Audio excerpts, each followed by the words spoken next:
صحابی پوچھتا ہے جنت کی بنا کیسے ہوئی، جنت کی شے سے بنائی گئی۔ اب سنو رسول کیا بیان فرما رہے ہیں، اللہ اکبر۔ قالا لابنۃ من ذہب و لابنۃ من فضہ، فرمایا کچھ اینٹیں سونے کی تھی، کچھ چاندی کی تھی، کچھ اینٹیں سونے کی تھی اور کچھ اینٹیں چاندی کی تھی۔ وَمَلَاتُهَا الْمِسْكُ الْأَزْفَرُ، اور جو گارا تھا نا، جو مسالہ جوڑنے کے لیے تھا، وہ خالص کستوری کا تھا، خالص کستوری، ملاوٹ والی نہیں، خوشبودار کستوری کا تھا۔ وَحَسْبَاؤُهَا اللُّؤْلُؤُ وَالْيَاقُوتُ، اور جو بجری تھی وہ موتیوں اور ہیروں کی تھی۔ یہ دیکھو جنت کی بنا حضور بیان کر رہا ہے، اس کی جو بجری ہے وہ موتیوں کی ہے اور ہیروں کی بنائی گئی ہے۔ وَتُرْبَتُهَا الزَّعْفَرَانُ، اور جو اس کی مٹی ہے وہ زعفران کی ہے، جو مٹی ہے، فرش ہے، وہ کس کا ہے؟ زعفران کا۔ یہاں تو لینے جائے نا تولوں میں تو 1500 روپے تولہ زعفران، نہیں 1500 میں ملے گا، کوئی حکیم ہو تو وہی بتا سکتا ہے کہ کتنے ہزار روپے تولہ ہے، اور پھر بھی وہ بھی یقین نہیں ہوگا کہ یہ خالص ہے کہ یہ ناخالص ہے۔ لیکن جنت کی ساری زمین زعفران کی، اینٹیں سونے کی اور چاندی کی، گارا کستوری کا، اور اس کے اندر جو بجری ڈالی گئی ہے وہ ہیرے اور جواہر کی۔ اللہ اکبر، یہ دیکھیے جنت کی بنا حضور بیان فرما رہے ہیں۔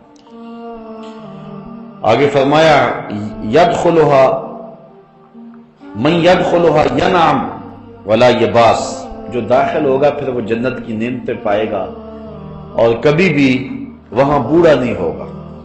وَيَخْلُدْ، اور ہمیشہ رہے گا۔ وَلَا يَمُوتُ، تو کبھی موت نہیں آئے گی۔ وَلَا يُبْلَى ثِيَابُهُمْ، کپڑے پرانے نہیں ہوں گے۔ وَلَا يُفْنَى شَبَابُهُمْ، جوانی ڈھلے گی نہیں، جوانی بھی قائم رہے گی، کپڑے بھی پرانے نہیں ہوں گے، بڑھاپا بھی نہیں آئے گا، موت بھی نہیں آئے گی، اور جنت سے نکالا بھی نہیں جائے گا۔ یہ کس شخص کو ملے گا؟ جو حضور کی نوکری کرے گا، جو حضور کی غلامی میں جیے گا، حضور کی غلامی میں مرے گا۔ یہاں تو کسی کی 2 کنال کی کوٹھی ہو نا تو وہ بہانے بتاتا پھرتا ہے کہ میں یار بڑے پیسے لگ گئے۔ کیا ہوا ہے؟ وہ یار 2 کنال کی کوٹھی شروع کر بیٹھا تھا، 3 کروڑ روپیہ لگ گیا۔ ایک بندے نے 11 کنال کی کوٹھی شروع کی، ابھی مکمل نہیں ہوئی ہے، وہ 6 مرتبہ مجھے بتا چکا ہے کہ اتنے پیسے لگ گئے ہیں، بس جو ہے وہ ابھی مکمل ہی نہیں ہو رہی۔ تو جس کے پاس 11 کنال کی کوٹھی ہو وہ تو پھولے نہیں سماتا کہ میرے پاس 11 کنال کی کوٹھی ہے، 10 کنال کی کوٹھی ہے، 1 ایکڑ کی کوٹھی ہے، 2 ایکڑ کی ہے۔ لیکن جنت کے محل یہ تو اینٹوں سے ہے نا، اور وہ بھی بڑا امیر بھی ہو، لیکن جو بنیادوں میں اینٹیں لگاتا ہے وہ کھنگر ہی لگاتا ہے، وہ اول اینٹ بنیادوں میں نہیں لگاتا۔ لیکن اللہ نے جنت میں جو محل بنایا ہے اس کی بنیادوں میں بجری نہیں، ہیرے بھرے ہیں اور موتی بھرے ہیں۔ اللہ اکبر۔ یا کہتا ہے یار اوپر پلسٹر کاری دینا ہے نا تو 9 ایک کا مسالہ ڈال لو، وہ بھی کہتے ہیں 9 دابڑے ریت کے اور 1 دابڑا سیمنٹ کا۔ یار اوپر پلسٹر بھی تو کرنا ہی کرنا ہے نا، تو کوئی بات نہیں ہے، بڑی مضبوط ہو جائے گی، اور سریا بیم ڈالنا ہے تو 2 سریے کافی ہیں۔ لیکن وہاں دیکھو کہ جو مسالہ ہے وہ کس چیز کا ہے؟ کستوری کا، اور کستوری بھی ملاوٹ والی نہیں ہے۔ ذرا دیکھو حدیث کے لفظ، وَمَلَاتُهَا الْمِسْكُ الْأَزْفَرُ، حضور فرماتے ہیں کہ کستوری لگی ہوئی ہے اس کے مسالے میں، اس کے گارے میں کستوری لگی ہوئی ہے، اور فرمایا وہ بھی ناخالص نہیں ہے، وہ بھی خالص لگائی گئی ہے۔ خوشبودار کستوری سے وہ محل تعمیر کیے گئے ہیں جس کی بنیادوں کے اندر ہیرے اور جواہر ڈالے گئے، موتی اور یاقوت ڈالے گئے ہیں، لال اور پکھراج ڈالے گئے ہیں۔ اللہ اکبر۔ اور اس کی اینٹیں سونے کی ہیں اور چاندی کی ہیں، اور اس طرح جنت کے محل تعمیر کیے گئے ہیں۔ اور پھر جو اس محل میں جائے گا نہ مرے گا، نہ بوڑھا ہوگا، نہ کپڑے پرانے ہوں گے، نہ گرد اڑے گی، نہ لباس پھٹے گا، اور نہ ہی وہاں سے وہ نکالا جائے گا۔ اللہ حضور کے صدقے ہمیں جنت کی بہاریں عطا فرمائے۔ یار یہاں رہ لے جھوپڑیوں میں کوئی بات نہیں، گزر ہی جانی ہے نا، کتنی گزر گئی ہے، باقی بھی تو گزر ہی جانی ہے، جو تھوڑی سی گزر جائے گی، رہ گئی ہے گزر جائے گی۔ سودا کریں، وہ سونا سودا اللہ سے خریدے۔ اللہ اکبر، اللہ اکبر۔ اللہ تعالیٰ اپنے خاص کرم سے ہمیں وہ نصیب فرمائے اچھا ہم اچھے تو نہیں ہیں، اعمال بھی اچھے نہیں ہیں، تو شیخ سعدی شرازی علیہ رحمہ کا مجھے شعر یاد آیا، میرے والد گرامی اس کو بڑے ذوق سے پڑھا کرتے تھے۔ شنیدم کے در روز امید و بیم، شنیدم کے در روز امید و بیم، بداں را بنیکاں ببخشد کری۔ شیخ سعدی کہتے ہیں میں نے سنا ہے قیامت کے دن اللہ تعالیٰ بروں کو نیکوں کے صدقے بخش دے گا، اس لیے من گرچہ از پاکاں نیم با پاکاں بستہ۔ ایک شیخ کہتا ہے کہ میں اگرچہ پاک نہیں ہوں لیکن پاکوں کے ساتھ جڑا ہوا تو ہوں نا، میں حضرت شاہ نقش بند بخاری کی لڑی سے وابستہ تو ہوں نا، اس لیے اللہ میرے اوپر کرم فرما دے گا۔ کبھی آپ نے دیکھا ہے گلدستہ جو بازار میں بکتا ہے پھولوں کا، تو اس کو جو باندھا ہوا ہوتا ہے وہ تو گھاس سے باندھا ہوا ہوتا ہے، تو جو قدر و قیمت ان پھولوں کی ہے وہی گھاس کی ہو جاتی ہے۔ شیخ سعدی نے یہاں ایک اور مثال دی، فرماتے ایک دن میں حمام میں گیا تو میں نے مٹی سونگھی تو اس سے خوشبو آ رہی تھی، میں نے کہا تو مشک ہے یا عنبر؟ اس نے کہا میں مٹی ہوں، لیکن جمال ہم نشیں در من اثر کر وگرنہ من ہما خاکم کے ہستم، میں چند دن پھول کی جڑوں میں بیٹھی رہی ہوں اور میرے ہم نشیں کا جمال میرے اندر تاثیر کر گیا ہوں، تو اوقات کی مٹی، ذات کی مٹی، لیکن پاکوں کی سنگت اور صحبت اور پھولوں کی خلوت اور پھولوں کی جلوت نصیب ہو گئی اور میرے من میں خوشبو بس گئی۔ اس لیے اللہ والوں کی صحبت اور نیک لوگوں کی سنگت اور ان کے ساتھ نسبت انشاءاللہ مٹی کو بھی قیمتی کر دے گا اور ہماری خاک بھی ٹھکانے لگ جائے گی۔ اللہ اپنے کرم سے، اپنے فضل سے ہمیں اپنی رحمتوں کا حصار اور سایہ نصیب فرمائے۔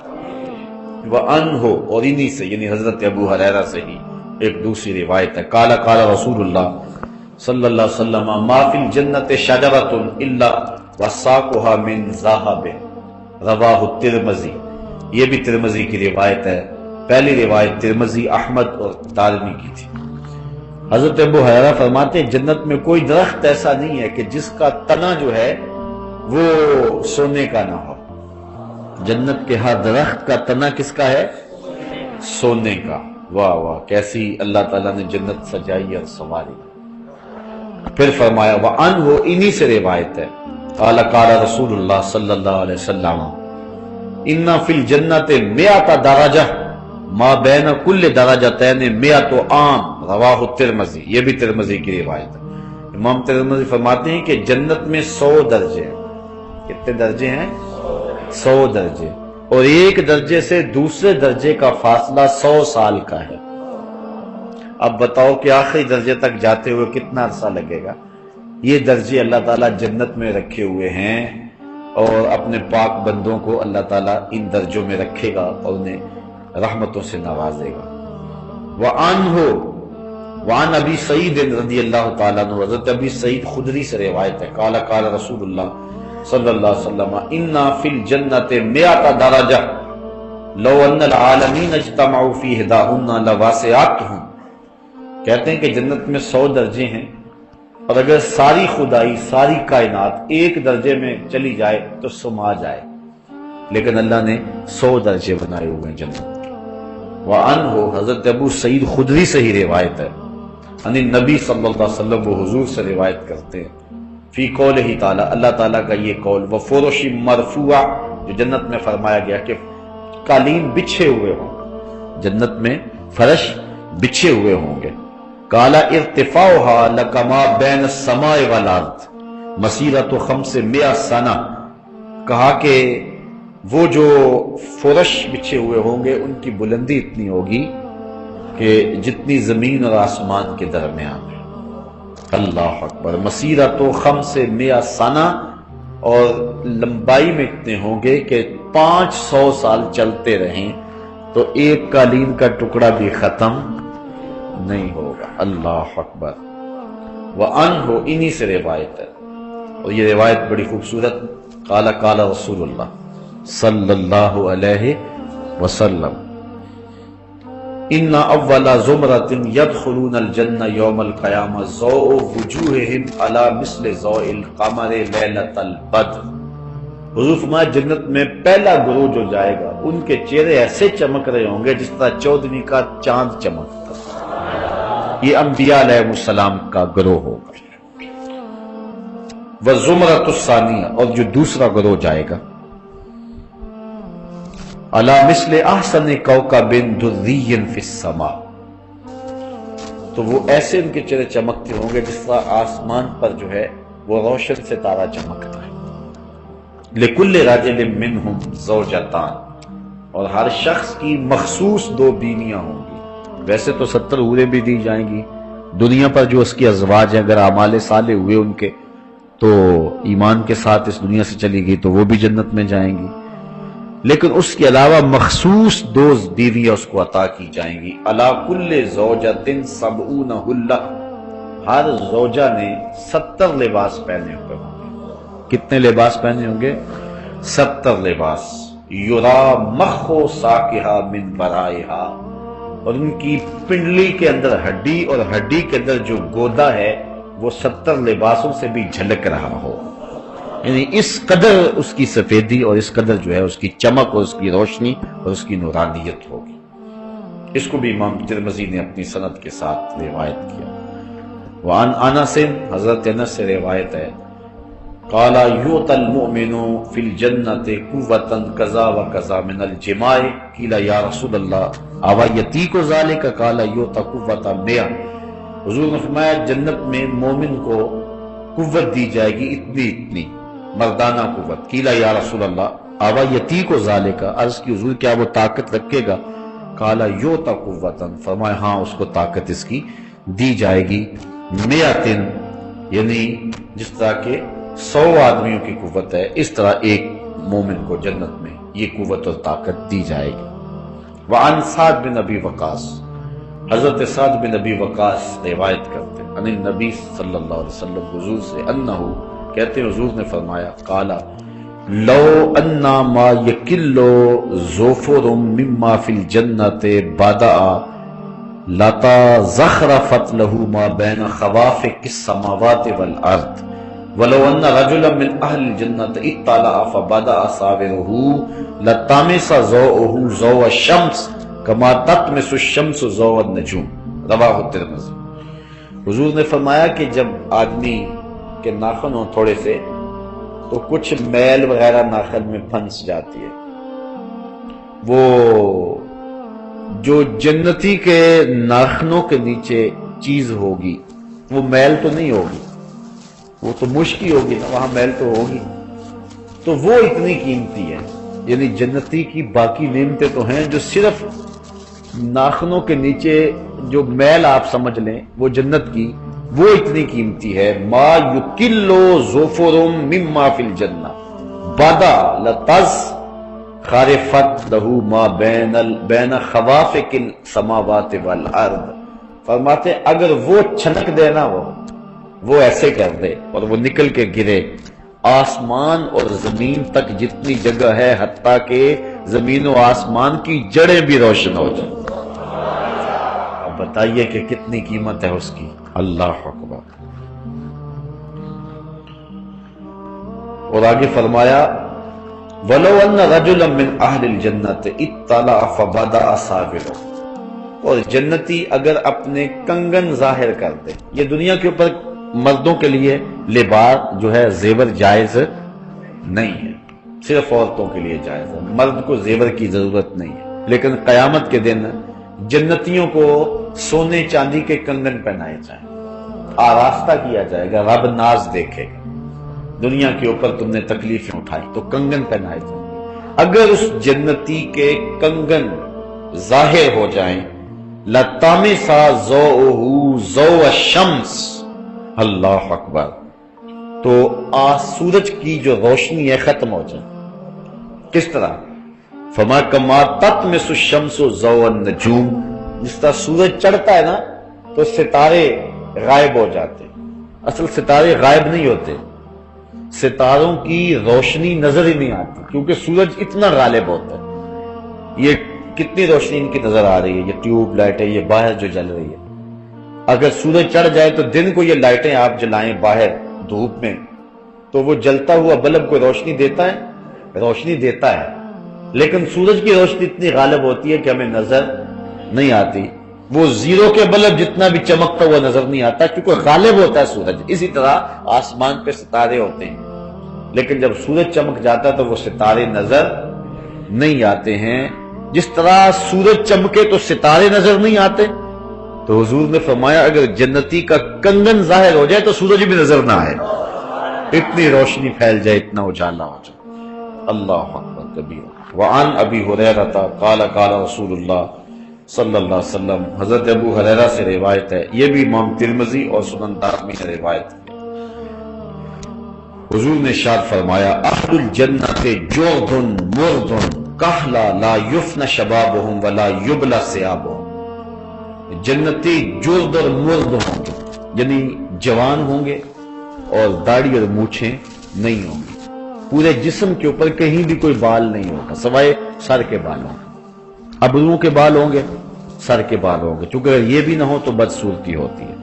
باقی یہ بازوؤں کے اوپر، ٹانگوں پہ، باقی اعضائے بدنیوں کے اوپر جو بال ہیں، داڑھی کے بال، یہ کچھ بھی نہیں ہوگا، بال کوئی نہیں ہوگا، صرف چند انبیاء علیہ السلام کی داڑھی ہوگی اعزاز و تکریم کے لیے، باقی سارے لوگ جو ہے وہ جرد اور مرد ہوں گے، جوان ہوں گے اور ریش نہیں ہوگی، کہلا اور آنکھوں میں قدرتی سرمے کی دھاریاں لگی ہوئی ہوں گی، لا یفنا شبابہم اور شباب ڈھلے گا نہیں، ولا یبلا ثیابہم اور کپڑے بھی پرانے نہیں ہوں گے۔ اس پر ایک اور حدیث دیکھ لیں، حضرت معاذ بن جبل روایت کرتے ان النبی صلی اللہ علیہ وسلم قال، حضور نے ارشاد فرمایا یدخل اہل الجنت الجنت جردا مردا مکحلین ابناء ثلاثین او ثلاث و ثلاثین سنۃ، رواه الترمذی۔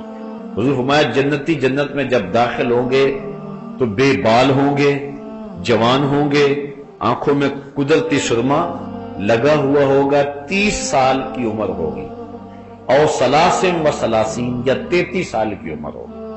زیادہ لوگوں کا قول یہی ہے کہ حضرت عیسیٰ علیہ السلام جب آسمان پہ اٹھائے گئے تھے تو ان کی 33 سال عمر تھی، 33 سالہ جوان ہوں گے، لیکن 33 سال کے اندر جا کر کچھ آثار بڑھاپے کے پیدا ہونے لگ جاتے، لیکن ایسا نہیں ہوگا، لیکن عمر 33 سال کے لگ بھگ ہوگی، جرد اور مرد ہوں گے، بڑھاپے کے آثار نہیں ہوں گے، کپڑے جو ہے وہ پرانے نہیں ہوں گے، چھوٹے نہیں ہوں گے، سرما لگا ہوا ہوگا۔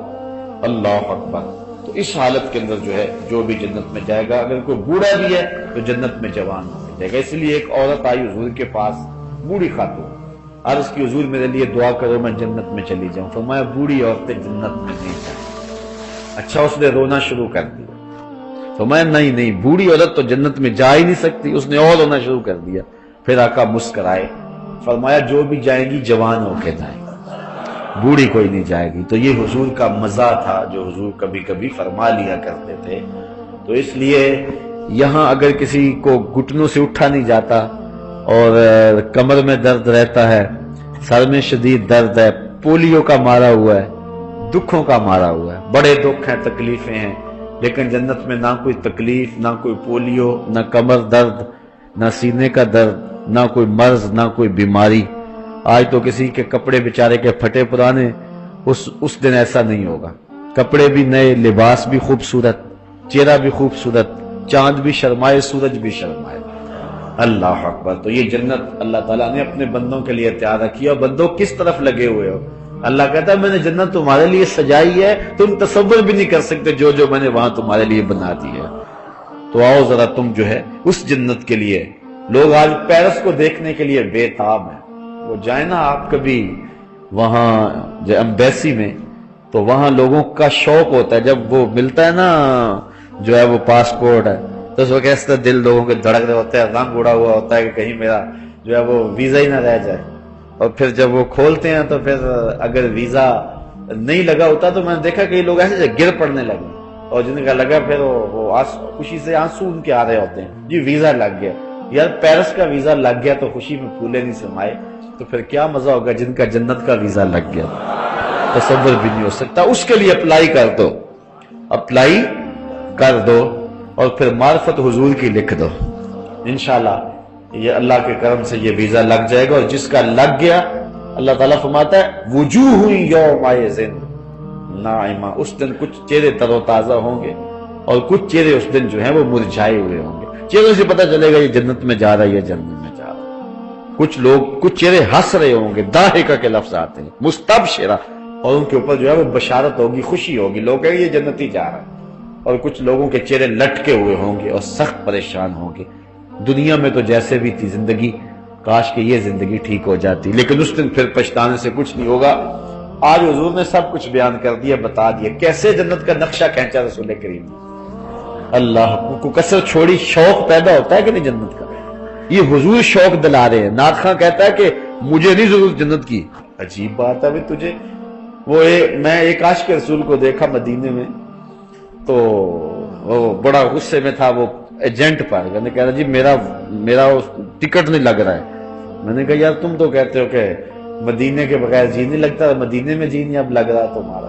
تو عجیب سی کہانیاں ہیں۔ حضور نے تحریف دلائی ہے نا، حضور نے جنت کا نقشہ کھینچا ہے۔ ایک ایک چیز جو صحابہ کو بتا رہے ہیں، صحابہ آگے بتا رہے ہیں۔ حضور صحابہ، اللہ محبوب کو بتائے کہ محبوب میں نے تیرے غلاموں کے لیے ایسی سونی جنت بنائی ہے۔ محبوب آگے اپنے غلاموں کو بتائیں، غلاموں آئے ہیں دکھ تمہیں، بدر میں تکلیفیں سہی ہیں تم نے، احد میں تم نے تکلیفیں سہی ہیں، لیکن حوصلہ رکھو، تمہارے لیے رب نے بڑا کچھ بنایا ہوا ہے۔ اور پھر صحابہ آگے تابعین کو بتائیں، تابعین آگے تبع تابعین کو بتائیں، وہ آگے پھر بتائیں، وہ آگے بتائیں، وہ آگے بتائیں۔ اچھا اب آگے کہتے ہیں ہمیں لوڑ ہی کوئی نہیں جنت کی۔ عجیب بات ہے، تمہیں نہیں ہوگی، ہمیں تو بڑی لوڑ ہے، ہم تو جائیں گے جنت میں انشاءاللہ۔ ہمیں تو آرزو ہے، اس لیے کہ ہمارے آقا بھی تو جنت میں ہی ہوں گے نا، اس لیے حضور بھی وہاں ہوں گے۔ حضرت شیخ شہاب الدین سہروردی سے آپ کے ایک مرید نے سوال کیا۔ مرید پوچھتا ہے حضرت کہ اس دنیا میں سب سے افضل جگہ کون سی ہے؟ شیخ فرمانے لگے بیٹے وہی جگہ جہاں حضور تشریف فرما، یعنی مدینے کی وہ مخصوص جگہ جہاں جلوہ فراز۔ تو کہا پھر ہم جنت کی آرزو کیوں کرتے ہیں؟ ہم جنت کی آرزو کیوں کرتے ہیں؟ شیخ نے نہیں کہا کب ہم کرتے ہیں، اساں جنت کی کرنی ہے، شیخ نے نہیں کہا۔ کہنے لگا بیٹا جب حضور یہاں ہے دنیا پہ تو یہ جگہ افضل ہے، جب جنت میں جائیں گے تو جنت افضل ہوگی۔ اس لیے تو ہم جو ہے وہ حضور کے پیچھے پیچھے ہیں، جدھر جدھر حضور ہوں گے ہم بھی حضور کے پیچھے پیچھے ہیں۔ تو اس لیے یہ ہماری آرزو ہے، اور یہ دعا مانگا کرو کہ اللہ جنت عطا فرمائے۔ جو کہتا ہے کہ مجھے لوڑ نہیں، مرضی اس کی، لیکن ہمیں جنت چاہیے، چونکہ اس جنت کی تحریف ہمیں حضور نے دلائی ہے، جنت کی تحریف ہمیں حضور نے دی ہے۔ اب حضرت اسماء بنت ابی بکر رضی اللہ تعالی عنہا، حضرت ابو بکر صدیق رضی اللہ تعالی عنہ کی صاحبزادی نے بھی حدیث بیان فرمائی ہے، ذرا وہ بھی سنیں، چونکہ آج کل حضرت ابو بکر صدیق کے ایام چل رہے ہیں، لہذا کیسا گھر تھا، گھر کی بیٹیاں بھی حضور کی حدیثیں بیان فرماتی۔ حضرت اسماء رضی اللہ تعالی عنہ بنت ابی بکر قالت فرماتی ہیں سمیت رسول اللہ، کہتی ہے میں نے بھی حضور سے سنا ہے، کیونکہ حضور ان کے گھر آیا کرتے تھے، اور پھر ان کی سکی ہمشیرہ حضرت عائشہ رضی اللہ تعالیٰ عنہ، یہ حضور علیہ السلام کی زوجہ محترم تھی اور یہ ادھر بھی جایا کرتی تھی۔ پھر مدینے کی عورتوں نے عرض بھی کیا تھا حضور سے، عرض کیا حضور ساری موجیں مرد ہی اڑا رہے ہیں، ایک دن ہمارا بھی مقرر کر دے، ہمیں بھی کچھ عطا فرمایا۔ پھر حضور نے ہفتے میں ایک دن خواتین کے لیے مقرر فرمایا تھا، کسی مقام پہ عورتیں جمع ہوتی تھی اور حضور جا کے انہیں ارشادات فرمایا کرتے تھے، اس لیے صحابیات نے ڈائریکٹ حضور سے سنا ہے۔ حضرت اسماء رضی اللہ تعالیٰ عنہ فرماتی ہیں سمیت رسول اللہ صلی اللہ علیہ وسلم، میں نے حضور سے سنا، وذکر لہ سدرۃ المنتہی، حضور کے سامنے سدرۃ المنتہی کا ذکر کیا گیا، سدرۃ المنتہی کا ذکر کیا گیا۔ قال یسیر الراکب فی ظل الفنن منہا مئۃ سنہ، تو حضور نے ارشاد فرمایا سدرہ ایسی ہے کہ جس پر 100 سال اگر کوئی سوار چلتا رہے تو ختم نہ ہو۔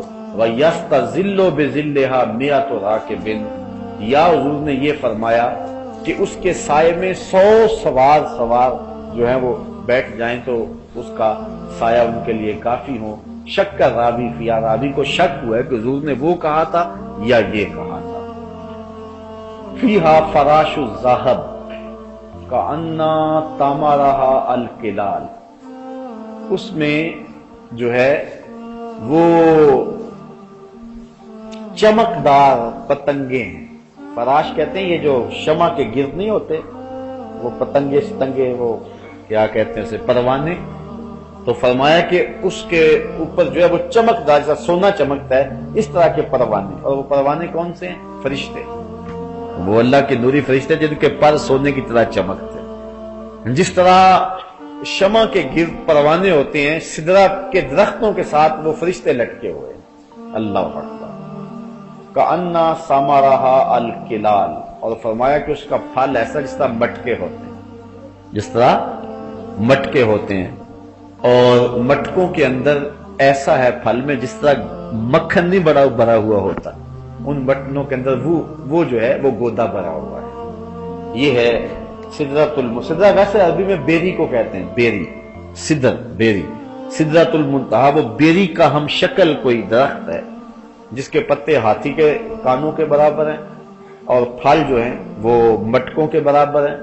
اور فرشتوں کی وہ حد ہے، منتہا، انتہا سے، حد سے. یہ نیچے والے جتنے فرشتے ہیں سدرہ پہ جا کے رک جاتے ہیں، آگے نہیں جا سکتے. اور جو اوپر والے فرشتے ہیں ملائے اعلیٰ کے اوپر والے، وہ اوپر سے آ کر کے سدرہ پہ رک جاتے ہیں، وہ نیچے نہیں آ سکتے. نیچے والے اوپر نہیں جا سکتے، اوپر والے وہ بارڈر ہے، سرحد ہے. جبریل چونکہ نیچے والے فرشتوں کا استاد ہے، لہذا جبریل بھی آگے نہیں جا سکتا. جبریل بھی جہاں جا کے حضور کو کہا حضور بس میں اب یہاں رک جاتا ہوں، آپ آگے جائیں. بدو گفت سالار بیت الحرام، اے حامل وحی برتر خرام. حضور نے کہا وحی لایا کرتا تھا، اب آنا آگے. جو در دوستی مخلصم یافتی، انانم سے صحبت چرات آفتی.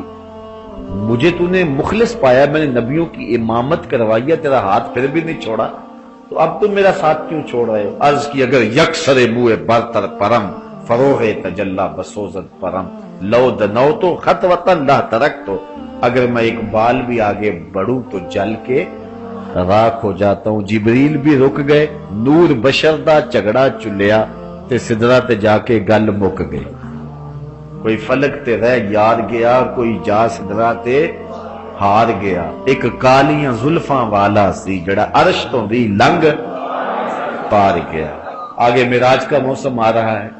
شاید آج کل چاند چڑھ گیا، آج شاید چڑھ جائے معراج کا چاند. شکر ہے کہ چلو معراج کی ابتدائی شیر سے ہو گئی، آج نہیں تو کل تو چڑھ ہی جائے گا انشاءاللہ. تو انشاءاللہ اس شیر کو یاد رکھیں. کوئی فلک تے رہ یار گیا، کوئی جا سدرہ تے ہار گیا. ایک کالیاں زلفاں والا سی، ایک سونے چہرے والا سی جڑا عرش تو بھی لنگ پار گیا. پھر کہاں تک گیا؟ اعلیٰ حضرت سے پوچھئے. خرد سے کہہ دو کہ سر جھکا لے، گماں سے گزرے گزرنے والے، یا خود پڑے ہیں جہت کو لالے. کوئی کیا بتائے کدھر گئے تھے؟ سراغ عین و متا کہاں تھا، نشان کیف و الا کہاں تھا. نہ کوئی ساتھی نہ کوئی راہی، نہ سنگ منزل نہ مرحلے تھے. کمان امکان کے جھوٹے نکتوں، تم اول و آخر کے پھیر میں ہو. محیط کی چال سے تو پوچھو کدھر کو آئے کدھر گئے تھے. وہی ہے اول، وہی ہے آخر، وہی ہے ظاہر، وہی ہے باطن. اسی کے جلوے اسی کو ملنے، اسی سے اس کی طرف گئے تھے. کمان حیرت میں سر جھکائے، عجیب چکر میں دائرے تھے. کہاں تک گئے جہاں کسی کا گمان بھی، کوئی حد ہے ان کے عروج کی. بلغ العلاب کمالہ.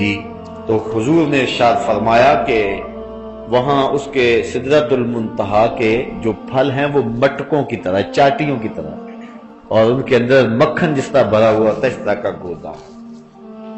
وعن انس، حضرت انس سے روایت ہے. اچھا صحابہ پوچھتے گئے، حضور بتاتے گئے. چھڑا تھا نا تذکرہ جنت کا، تو صحابہ پوچھتے رہے. سئل رسول اللہ صلی اللہ علیہ وسلم، صحابہ سے پوچھا گیا، حضور سے پوچھا گیا، مل کوثر، حضور یہ کوثر کیا ہے؟ انا اعطینک الکوثر جو کہا گیا، یہ کوثر کیا ہے؟ حضور نے فرمایا کالا ذاک نہر آتانیہ اللہ یعنی فی الجنہ. فرمایا جنت میں ایک نہر ہے جو اللہ نے مجھے عطا کر دی، مجھے عطا کر دی. اشد بیاضا من اللبن، اس کا پانی دودھ سے زیادہ سفید ہے، دودھ سے زیادہ سفید ہے. وَأَحْلَى مِنَ الْعَسَلِ فِيهِ، اور شہد سے زیادہ میٹھا ہے، شہد سے زیادہ میٹھا ہے اور دودھ سے زیادہ سفید ہے۔ واہ واہ، جب چلو بھریں گے لطف ہی آ جائے گا، اتنا میٹھا، اتنا ٹھنڈا اور اتنا سفید گوڑا، اللہ خالص دودھ۔ 4 نہریں ہیں جنت میں، 4 نہریں، کوثر، تسنیم، سلسبیل، مائے معین۔ کوثر حضور میں اللہ نے مجھے دے دی، یہ کوثر کی حضور شان بیان کر رہے ہیں۔ اللہ اعلیٰ حضرت فرماتے ہیں ٹھنڈا ٹھنڈا میٹھا میٹھا، ٹھنڈا ٹھنڈا میٹھا میٹھا، پلاتے وہ اور پیتے ہم ہیں، پلاتے وہ اور پیتے ہم ہیں۔ اور اعلیٰ حضرت نے ایک اور جگہ، جس کی 2 بوند ہیں کوثر و سلسبیل، ہے وہ رحمت کا دریا ہمارا نبی۔ تو کہا احلا من العسل فیہ تیر،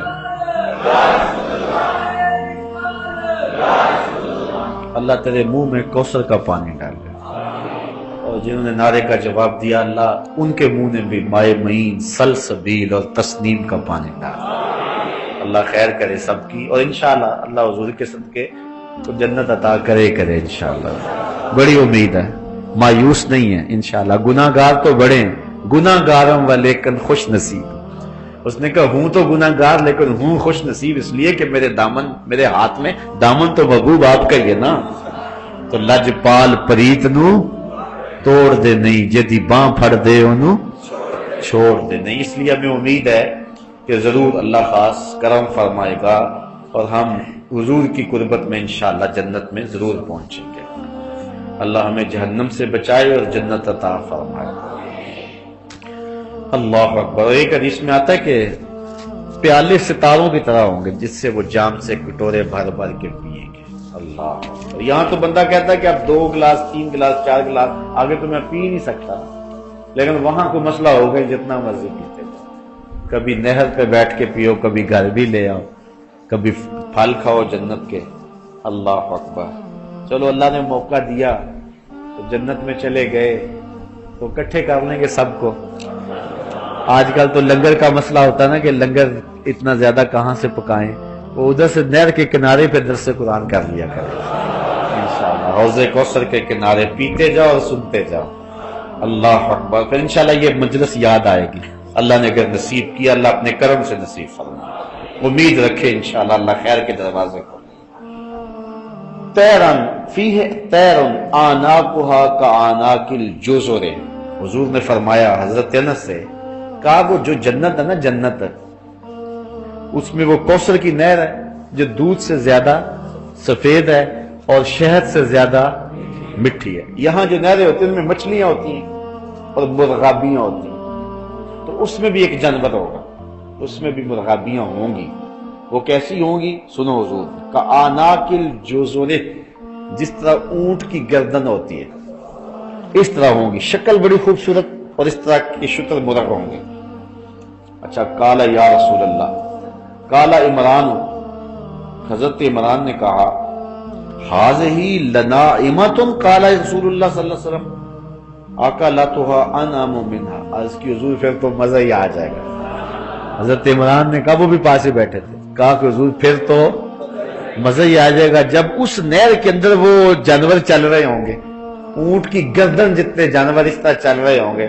حضور نے فرمایا مزہ تو آئے گا لیکن جب کھاؤ گے تو اور ہی آئے گا، یعنی وہ جو جانور ہے وہ شکار بھی کرو گے، اس کو بھونو گے بھی، اس کو کھاؤ گے بھی۔ تو حضور نے ارشاد فرمایا اکلتھا انعم منھا، فرمایا جب کھاؤ گے نا جانور پھر سمجھ آئے گی کہ یہ لطف کیا ہے اس کا۔ اللہ اکبر۔ مجھے ذرا تصور میں مجلس نبوی لاؤ نا، جب حضور بیان کر رہے ہوں گے اور صحابہ سن رہے ہوں گے اور یوں مکالمہ ہو رہا ہوگا، صحابہ پوچھ رہے ہوں گے، حضور بتا رہے ہوں گے۔ اللہ اکبر۔ اب اس پر ایک اور روایت حضرت بریدہ رضی اللہ تعالی عنہ سے سنیے، وقت زیادہ ہو گیا۔ ان رجلا قال یا رسول اللہ هل فی الجنت من خیل، اچھا عرب لوگ گھوڑوں سے بڑا پیار کرتے ہیں۔ ایک صحابی نے عرض کی حضرت بریدہ نے کہ کہتے ہیں ایک شخص نے عرض کی یا رسول اللہ جنت میں گھوڑے بھی ہوں گے، جنت میں گھوڑے بھی ہوں گے؟ قال ان اللہ ادخلک الجنہ فلا تشاء ان تحمل فیہا علی فرس من یاقوت یاقوتۃ حمراء یطیر بک فی الجنہ، کہ اللہ نے چاہا تو جنت میں گیا نا تو سرخ یاقوت کا بنا ہوا گھوڑا تجھے ملے گا جس پر بیٹھ کے تو جنت میں اڑے گا بھی، صرف دوڑے گا نہیں، وہ فضا میں پرواز بھی کرے گا۔ ایسو شیتا الا فعلتا، جہاں تو چاہے گا تو فرمایا وہ تجھے وہاں لے بھی جائے گا۔ وَسَأَلَهُ رَجُلًا، اچھا ایک آدمی اور اٹھ کے کھڑا ہو گیا، اس نے گھوڑے کی بات کی تو مجلس میں سے ایک آدمی اور اٹھ کے کھڑا ہو گیا۔ فقال یا رسول اللہ هل فی الجنت من ابل، حضور جنت میں اونٹ بھی ہوں گے؟ عرب اونٹ سے بڑا پیار کرتے تھے، اونٹ بھی ہوں گے؟ گھوڑے والے کی تو بات حضور نے بتا دی، اونٹ والے نے پوچھا اونٹ بھی ہوں گے؟ حضور نے ارشاد فرمایا سنو، قالا فلم یکن لہ ما قال لصاحبہ، اللہ اکبر، فلم یکن لہ ما قال لصاحبہ، جو گھوڑے والے کو حضور نے کہا نا وہ اونٹ والے کو نہیں کہا، حضور نے وہی جواب اس کو نہیں دیا، بلکہ کیا کہا؟ فقالا ان یدخلک اللہ الجنہ، اگر اللہ تجھے جنت میں داخل کرے، یکن لک فیہا مشتہت نفسک ولذت عینک، حضور نے صرف یہ نہیں کہا کہ تیرے لیے وہاں جو ہے وہ اونٹ ہوگا، کہا اگر تو جنت میں گیا نا اونٹ کیا جو بھی چاہے گا ہوگا، جو بھی، اگر خان صاحب کا پروگرام بنانا کہ پہرا دینا یہاں تو وہاں فرمایا جائے گا چل ان محلوں کا تو پہرا بھی دے لے، پہرے کی بھی ڈیوٹی لگا ہی دی جائے گی، جو چاہے گا اللہ تعالیٰ وہ پورا فرمائے گا۔ اور اگر ان کا یہ جی چاہا کہ کوئی درس قرآن ہی ہو جائے اور میرے ہاتھوں میں چٹے ہوں اور میں ایک ایک دروازے کو کھٹکھٹاؤں تو پھر اللہ یہ آرزو بھی ان کی پوری کر دے گا انشاءاللہ۔ اللہ نے چاہا تو جنت میں گئے تو انشاءاللہ ہماری آرزو تو یہی ہونی ہے نا، ہماری تمنا تو یہی ہونی ہے۔ اس بات میں ایک اور روایت سن لیجئے، وعن ابو ایوب، حضرت ابو ایوب انصاری روایت کرتے ہیں، اتن نبی صلی اللہ علیہ وسلم عربی، ایک دیہاتی حضور کے پاس آیا، فقال یا رسول اللہ، کہنے لگا، اچھا دیہاتی حضور کے پاس آتے تھے نا بڑے بے تکلف ہوتے تھے، جو شہری صحابی تھے وہ ہر وقت جو کہ حضور کے پاس رہتے تھے آداب نبوت جانتے ہوتے تھے، جو دیہاتی آتے ہوتے تھے بس وہ سیدھی سیدھی بات کرتے تھے، آقا کریم علیہ الصلوۃ والسلام ان کی باتوں سے بڑے معزوز ہوتے۔ صحابی فرماتے کبھی کبھی کوئی دیہاتی آتا نا تو حضور کو پکڑ کر نا یہاں کپڑے سے تو کھینچتا اور کھینچ کے پوچھتا، یہاں تک کہ حضور کا کندھا نظر آتا، ہمیں اس پہ غصہ تو بڑا آتا اس نے کیا کیا ہے، ساتھ خوش بھی ہوتے چلو حضور کا کندھا تو دیکھ لیا نا، حضور کے کندھے کی بغلوں کی زیارت تو کر ہی لی ہے، اس انداز سے اس کے بھولے پن سے ہمارا بھی تو کام بن گیا ہے۔ تو کہتے ہیں کہ وہ عربی آیا، دیہاتی آیا، فقال یا رسول اللہ انی احب الخیل افی الجنہ خیل، میں گھوڑوں کو پسند کرتا ہوں تو کیا جنت میں گھوڑے ہوں گے؟ قال رسول اللہ صلی اللہ علیہ وسلم، حضور نے فرمایا ان ادخلت الجنہ، اگر تو جنت میں گیا، اوتیت بفرس من یاقوتۃ لہ جناحان، تو تجھے یاقوت کا بنا ہوا گھوڑا دیا جائے گا جس کے دو پر ہوں گے، جس کے دو، فحملت علیہ، تو تجھے اپنے اوپر سوار کر لے گا، ثم طار بک حیث شئت، پھر جہاں تو چاہے گا تجھے اڑا کے وہ لے جائے گا۔ اس کو بھی ترمذی نے روایت کیا ہے۔ اب ایک اور روایت سن لیجئے، باقی انشاءاللہ اگلے درس قرآن کے موقع پہ۔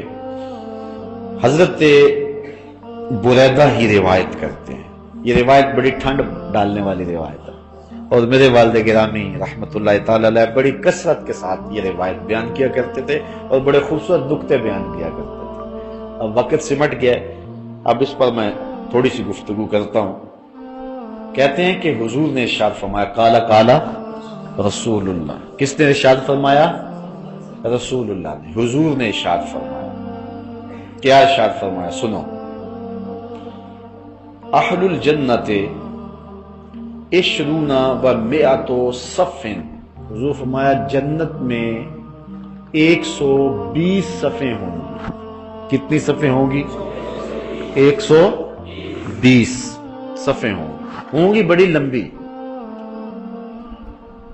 لاکھوں کروڑوں میلوں لمبی ہوں گی، لیکن ہوں گی 120۔ اچھا، سمانون منہا من ہذہ الامہ، ان 120 صفوں میں جو 80 صفیں ہیں فرمایا وہ میری امت کے لیے ہوں گے، 80 صفیں میری امت کے لیے وَأَرْبَعُونَ مِن سَائِرِ الْأُمَمِ، اور باقی 40 حضرت آدم علیہ السلام سے لے کر حضرت عیسیٰ تک جتنی امتیں، سب کی امتوں کی صفیں کتنی ہوں گی؟ 40۔ اور حضور کی اکیلی امت کی کتنی صفیں ہوں گی؟ جو پوری امت کو مشرک بنا دینے لگے ہیں، مجھے بتائیں وہ بھر لیں گے 80 صفیں؟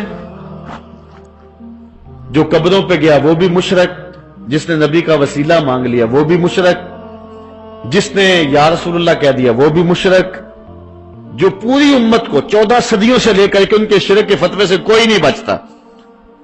سیدھی سادی بات ہے، سادہ سا استدلال میرے والد گرامی کیا کرتے تھے، کہتے تھے یہ پوری دنیا کو جو مشرک بنا رہے ہیں یہ بھر لیں گے 40، یہ 80 صفحے بھر لیں گے، ان سے تو ایک بھی پوری نہیں ہو سکتی، 2.5 ٹوٹل تو ہیں۔ تو ان 80 صفوں کو کون بھرے گا؟ ان 80 صفوں کو حضور کے نوکری بھریں گے نا، حضور کے غلام ہی بھریں گے نا۔ تو حضور نے فرمایا 120 صفیں کل ہوں گی، 80 صفیں میری امت کی ہوں گی، باقی 40 صفیں 1 لاکھ اور کئی ہزار نبیوں کی امتوں کی۔ اللہ اکبر، پیش حق مجدہ شفاعت کا سناتے جائیں گے، آپ روتے جائیں گے، ہم کو ہنساتے جائیں گے۔ وسعتیں دی ہیں خدا نے دامن محبوب کو، جرم کھلتے جائیں گے اور وہ چھپاتے جائیں گے۔ اس لیے باغ جنت میں محمد مسکراتے جائیں گے، پھول رحمت کے گریں گے، ہم اٹھاتے جائیں گے انشاءاللہ۔ اللہ نے چاہا حضور کے صدقے سے اللہ ہمیں اچھے عمل کرنے کی توفیق دے، کہ جس جنت کا نقشہ حضور نے کھینچا ہے اللہ ہمیں وہ جنت نصیب فرمائے، اور اللہ جس جہنم کا ذکر ہوا اللہ اس جہنم سے ہمیں محفوظ فرمائے، اس کے کرم سے ممکن ہے اللہ اپنی رحمتیں دے۔ وآخر دعوانا ان